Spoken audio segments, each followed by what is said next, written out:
2023년 3월 1일 오늘은 칩셋 미디어를 요약해 보았습니다. 지난번에 오픈 엣지 테크놀로지를 정리하면서 칩셋 미디어라는 회사를 알게 되었고요. 좀 더 자세히 내용을 보고 싶어서 정리를 하게 됐습니다. 저는 개인적으로 뭐 전문 애널리스트도 아니고 투자 전문가도 아니기 때문에 단지 사업 보고서나 이런 내용들을 중심으로 정리를 한 거라고 보시면 됩니다. 그래서 참고로만 봐주시고 내용상에 좀 허점이나 오류 등이 있을 수 있음을 알려드립니다. 키워드를 보면 뭐 핵심적인 내용은 이겁니다. 반도체 IP 업체이고 그 중에서도 비디오 IP 업체다. 시스템 반도체와 관련되어 있다라고 일단 보시면 될 것 같습니다. 사업 내용을 먼저 보겠습니다. 칩셋 미디어는 시스템 반도체 설계 자산 IP, 그러니까 반도체 IP 회사입니다. 반도체 IP 회사들은 매출이 이제 고객사한테 IP를 공급할 때 라이선스를 받게 되고요. 또 반도체 칩이 개발이 되면서 그걸 판매될 때 로열티를 받게 됩니다. 그리고 유지보수 용역이 있고요. 그래서 크게 라이선스, 로열티, 유지보수 용역으로 구분되고요. 칩셋 미디어는 특히 이 중에서도 비디오 코덱 IP, 그러니까 비디오 IP 쪽으로 특화된 기술을 갖고 있는 회사입니다. 특히 지금 이 회사 같은 경우는 이제 자동차 쪽이나 보안 카메라 등 초고화질 비디오 처리 기술이 요구가 커지고 있는 산업 분야로 확대되고 있고, 또 대형 IT 플랫폼 등 이제 거래처도 확대되고 있어서 성장은 좀 당분간 계속 지속될 걸로 기대를 하고 있고요.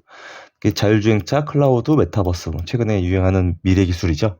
이쪽과 관련된 비디오 IP 시장이 계속해서 성장할 것으로 기대를 하고 있습니다. 반도체 IP 산업에 대한 어떤 특성들을 보여주고 있고요. 이 중에서 반도체 칩을 제조하는 회사에게 특히 이 중에서 비디오 IP를 라이선스하고 있다는 걸 말씀드리는 거고, 반도체 칩 회사는 이 기술을 기반으로 스마트폰이나 디지털 TV에 들어가는 반도체 칩을 설계, 개발, 제조해서 디지털 기기 제조사에게 납품하게 됩니다. 라이선스는 기본적으로 제공하는 시점에서 이제 매출이 발생이 되고요. 그리고 로열티 같은 경우는 2, 3년 뒤에 반도체 칩 회사가 개발을 완료하면 그게 성공해서 판매까지 이어질 경우에 로열티를 비례적으로 받게 됩니다. 특히 그래서 업력이 오래된 회사일수록 전체 매출에서 라이선스보다 로열티 매출 비중이 커지게 됩니다. 당사도 로열티 매출 비중이 큽니다. 어쨌든 반도체 칩 회사 입장에서는 자체적으로 개발에 따른 리스크가 있지 않습니까? 그죠? 그거를 피하기 위해서 외부에서 도입하는 IP를 사서 쓰게 되는데, 이 중에서는 검증된 기술을 사용하기 때문에 일반적으로 업력이 있는 회사를 선호하게 됩니다. 그래서 업력이 있는 회사가 상대적으로 유리하다, 비즈니스를 하는 데 있어서 얘기를 하고 있습니다. 당사의 주요 제품 비디오 IP입니다. 그중에서 라이센스가 약 37%, 그 다음에 로열티가 58%, 이건 2022년 3분기, 작년 3분기 기준이고요. 지금 사업보고서가 아직 나오지 않았기 때문에 작년 3분기 기준으로 분기보고서에 있는 내용으로 알려드리겠습니다. 비디오 IP는 멀티미디어 반도체 칩에 내장되어서 동영상을 녹화하거나 재생시키는 기능을 하게 됩니다. 당사는 전체적으로 보면 이제 수출 비중이 90%입니다. 전체 매출이 169억이었는데 내수가 17억이었고 수출이 152억이어서 3분기 기준으로 수출 비중이 굉장히 높은 회사입니다. 다른 것도 간단하게 보겠습니다. 주요 매출처 현황도 공시하고 있는데요. A사가 전체 매출의 28%, B사가 15%, 기타 등등, 그리고 마지막 42개사가 약 43%. 그래서 A사 비중이 비교적 크지만 전체적으로 좀 분산이 되어 있는 것 같고요. 2023년 2월 조선비즈 언론 보도에 따르면 네덜란드 NXP, 미국 암로직, 일본의 소시오넥스트가 주요 고객이라고 하고 있습니다. 제가 잘 모르는 내용이라서 그냥 인용만 하겠습니다. 자율차 성장 수혜주라고 해서 아까 말씀드렸던 2월 3일날 조선비즈 언론 보도 내용이고요. 자율차 성장에 따른 수혜를 기대된다 해서 반도체 주가가 최근에 올랐는데 칩셋 미디어도 실적이 잘 나왔다는 얘기를 하고 있습니다. 특히 당사 매출 비중 중에서 자동차 쪽이 약 40.7%라고 하고 있고요. 가전이 32%, 산업 미 25%라고 하고 있습니다. 이거는 사업 보고서 내용에 없는 내용이라서 참고로 볼만할 것 같아서 가져왔습니다. 칩셋 미디어 영업 내용이고요. 주로 시스템 반도체 칩이 많은 미국, 일본, 대만, 중국, 한국에서 영업을 하고 있고 6개월 이상 전문 영업 인력과 엔지니어 등이 프리세일즈 활동을 해서 라이선스를 따오는 활동들을 하고 있다고 합니다. 참고로 보시고요. 칩셋 미디어는 비디오 IP에서 주 경쟁사로 이런 세 회사를 보여주고 있는데요. 제가 뭐 굳이 깊이 들어갈 거 아닌 것 같아서 그냥 참고로만 알고 있어야 될 것 같아서 기록을 해놨습니다. 다음 연구개발 비중도 굉장히 높습니다. 당사 연구개발 비중은 현재 32%대로 전체 매출액의 32%를 차지하고 있습니다. 보통 이 정도는 굉장히 높은 편입니다. 주로 이제 인건비더라고요, 내용은. 매출이익 자본 보겠습니다. 당사 매출은 10년 동안 꾸준히 성장하는 모습이 있고요. 이때 잠시 주춤하긴 했지만 86억, 89억 쭉 하다가 2021년에 200억, 2022년도에 240억. 올해 뒤에 나오겠지만 유진투자증권 보고서에서는 290억까지 나온다고 예상을 하고 있습니다. 그래서 2022년도에는 20% 성장했고 매출 기준입니다. 최근 10년 동안 약 10% 정도 성장했고 그리고 그러니까 작년, 올해도 약 20%씩 성장이 예상된다고 합니다. 영업이익입니다. 영업이익도 10년간 꾸준히 성장을 하고 있는데요. 2017년 적자가 한번 나니 이거 빼고는 적자는 없었고 연평균으로 약 15% 성장을 하고 있습니다. 그리고 2022년도 작년에 73억 나왔고요. 그럼 40%가 됩니다.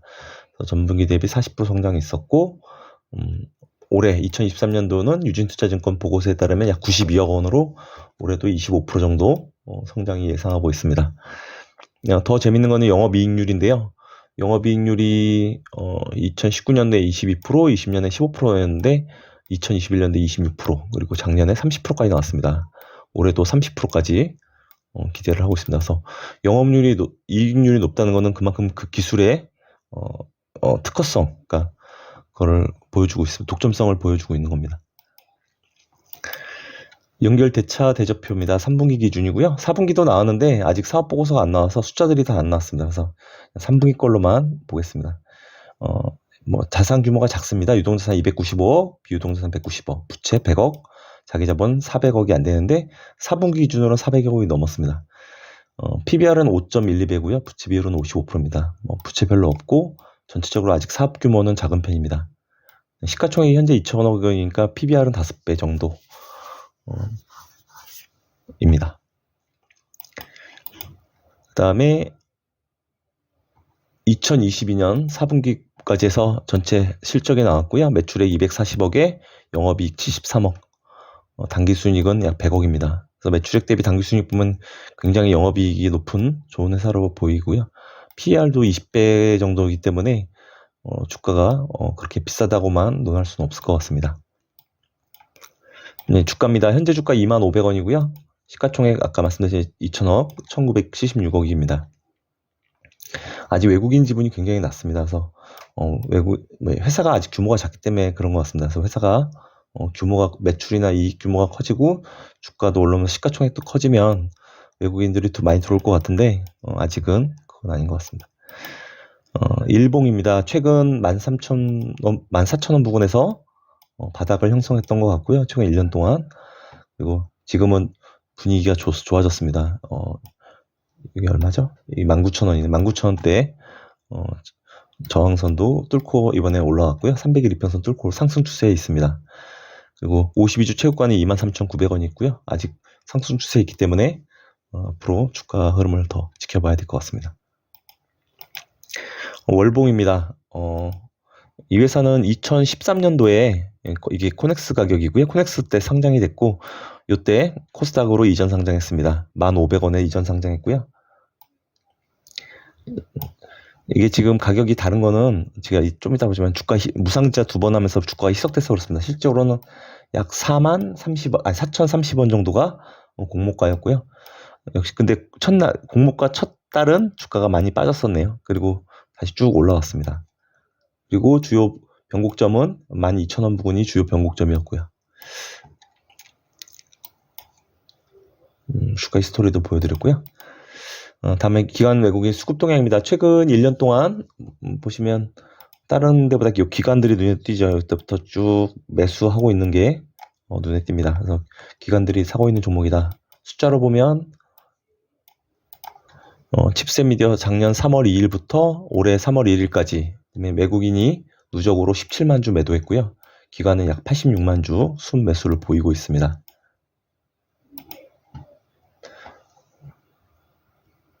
주식수만 잠깐 볼까요?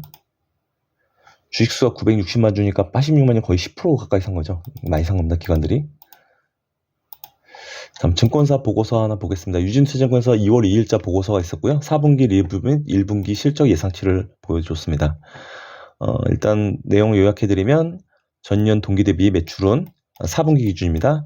매출은 4.6% 빠졌고 영업이익도 5.8% 줄어서 4분기는 실적은 둔화됐지만 일단 5분기 연속으로 로열티가 30억대가 나왔고 로열티는 2020년도에 77억, 21년도에 107억 그리고 작년에 141억으로 계속 성장하고 있다. 이걸 강조하고 있습니다. 영업이익률은 아까 제가 말씀드린 거하고 똑같고요. 그리고 그래서 2023년 1분기에는 매출액 63억에 영업이익 16억을 해서 작년 동기 대비 4분기와는 달리 좀 성장을 예상하고 있습니다. 매출액은 24%, 영업이익은 47%. 매우 고무적이죠. 2023년도에는 매출액 290억에 영업이익 92억 예상을 하고 있습니다. 마지막으로 지분 구조입니다. 이 회사 지분 구조도 좀 재밌는데요. 일단 최대 주주는 한투 반도체 투자회사입니다. 이 회사는 텔레칩스라는 팹리스 회사가 보유하고 있다가 지분을 매각했고요. 한투 반도체 투자회사가 이 회사 지분을 사서 지금 현재 26.5%로 대주주입니다. 근데 이 한투 반도체 투자회사는 어디가 투자하고 있냐면 한국투자, 시리우스 바이아웃, 사모투자. 한국투자증권이겠죠, 요거는. 그리고 시리우스는 뭐 잘 모르겠고 사모투자라는 게 중요하죠. 사모펀드에서 보유를 하고 있다는 얘기고요. 더 재밌는 건 요거의 대주주가 새마을금고 중앙회입니다. 새마을금고가 실적인 당사의 주인이네요, 그죠? 개인적으로 생각할 때는 이런 사모펀드나 아니고 새마을금고도 이걸 기업을 계속 보유하고 있지는 않을 것 같고 결국은 장기적으로는 좀 회사를 매각할 가능성이 좀 있지 않을까라는 생각을 개인적으로 하고 있습니다. 잘 모르죠, 뭐. 요약을 해보겠습니다. 그래서 칩셋 미디어는 반도체 IP를 개발 판매하는 회사인데요. 특히 스마트폰이나 TV에 들어가는 영상 처리 기술과 관련된 비디오 IP를 전문으로 하고 있는 회사입니다. 다행히 최근에는 자동차 전장 부품 매출이 크게 늘고 있고요. 이 회사가 주로 동영상 압축 표준을 지원하는 코덱 IP가 주력 제품인데 이쪽은 실질적으로는 어느 정도 한계가 있는 모양입니다. 반도체 제조업체들이 직접 하고 있는 부분들이 크기 때문에 그러다 보니까 이제 대신에 이제 산업 부분이 확장되는 거죠. 전장 부품이나 보안 카메라 등 산업 분야도 확장되면서 이 회사가 또 하고 있는 게 ISP, 이미지 시그널 프로세싱 IP도 향후에 성장을 기대하고 있는 것 같고요. 또 최근에 유행했죠. 챗 GPT 유행하고 있죠. 지금도 인공지능 반도체 IP 쪽이 최근에 뉴스에 많이 뜨고 있는데 이 회사도 이쪽 분야에서 일정 부분 비즈니스를 하고 있는 것 같고 이쪽 분 성장에 따른 어떤 수혜도 기대를 해볼 수 있을 것 같습니다. 지난번에 오픈엣지 테크놀로지가 인공지능 반도체 쪽에 솔루션을 갖고 있다고 해서 최근에 주가도 많이 올랐었는데요. 칩셋 미디어는 상대적으로 주가는 많이 안 올랐습니다. 어쨌든 이 회사는 오픈엣지 테크놀로지는 비교적 로열티가 거의 없는 지금 초기 사업 단계인데 반해서 칩셋 미디어는 로열티가 라이선스보다 높은 좀 업력이 있는 회사로 보이는 게 맞는 것 같습니다.